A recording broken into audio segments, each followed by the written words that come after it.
Ja, hallo zusammen. Da ist wieder mal der Jobbi, TCN-Therapeut von Winterthur. Und wieder mal mit einem kleinen Video auf dem Kanal Shooting Yoga and More.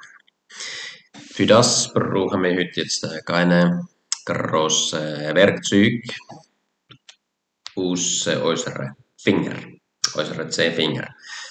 Bei dieser Qigong-Übung nennt man die 10 Drachen. Das sind unsere 10 Finger.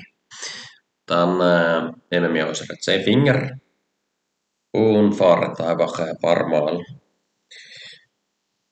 durch die Haare, über den Kopfhut.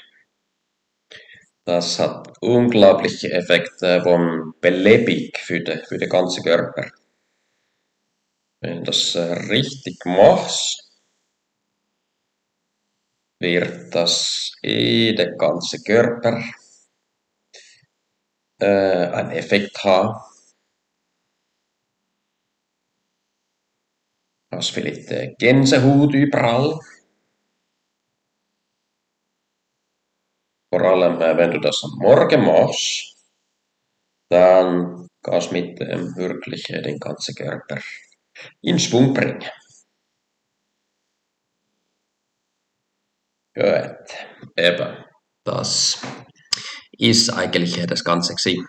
Es braucht nur 1 Minute Zeit und es geht dir nachher viel besser. Also, bis auf das Mal.